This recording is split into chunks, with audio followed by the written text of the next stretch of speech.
Operation সিঁদুরকে সম্মান জানিয়ে প্রধানমন্ত্রী নরেন্দ্র মোদীর হাত শক্ত করার বার্তা নিয়ে বৃহস্পতিবার শিলিগুড়ির মালাকুড়ি থেকে আয়োজন করা হয় ত্রিরঙ্গা যাত্রা।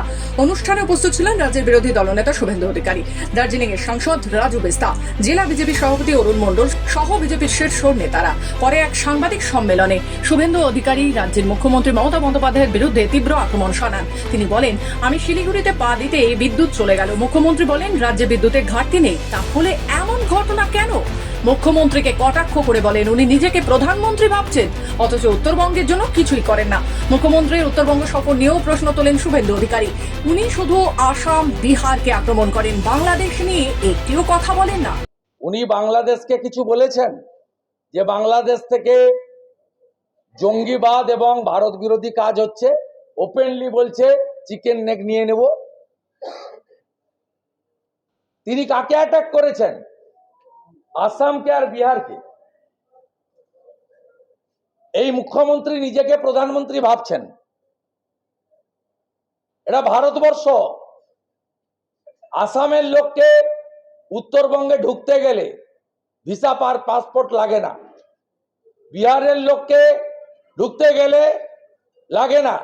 কিষানগঞ্জ দিয়ে না পেরোলে আপনি শিলিগুড়িতে আসবেন কি করে? শুভেন্দু আরো বলেন, উত্তরবঙ্গ থেকে সবচেয়ে বেশি রাজস্ব আছে, অথচ সবচেয়ে বেশি বঞ্চিত এখানকার মানুষই।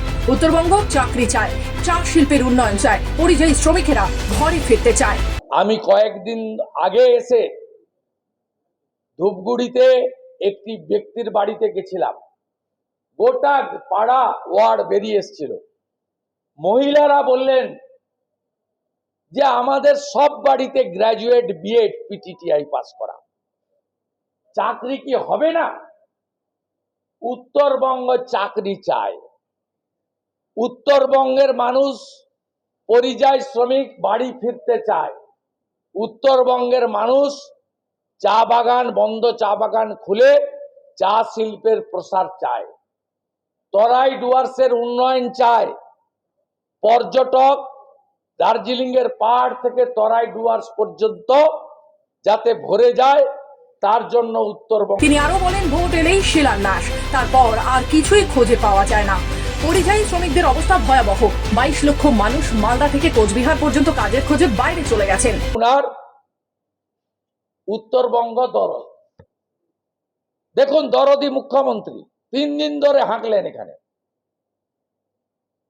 বস্তা বস্তা কাজ করে দিয়েছি, আর চাইবে না। খগেশ্বর আর চাইবে না, তোমাকে সব দিয়েছি, আর কি চাই? ভর্তি ভর্তি কাজ। এই হচ্ছে তার নমুনা। 8টা জেলা, সবচেয়ে বেশি রিসোর্স এখানে দেয়, সবচেয়ে বেশি জিএসটি এখান থেকে ওঠে, সবচেয়ে বেশি রেভিনিউ এরা দেয়। আপনি এখানে আপনার আসল চরিত্র আমি প্রকাশ করে গেলাম উত্তরবঙ্গের মাটিতে দাঁড়িয়ে। বিধানসভা ভোট যত এগিয়ে আসছে, উত্তরের রাজনৈতিক পারদ যেন ততই চলছে। শিলিগুড়ি থেকে নিজস্ব প্রতিনিধির রিপোর্ট, খবর বাংলা।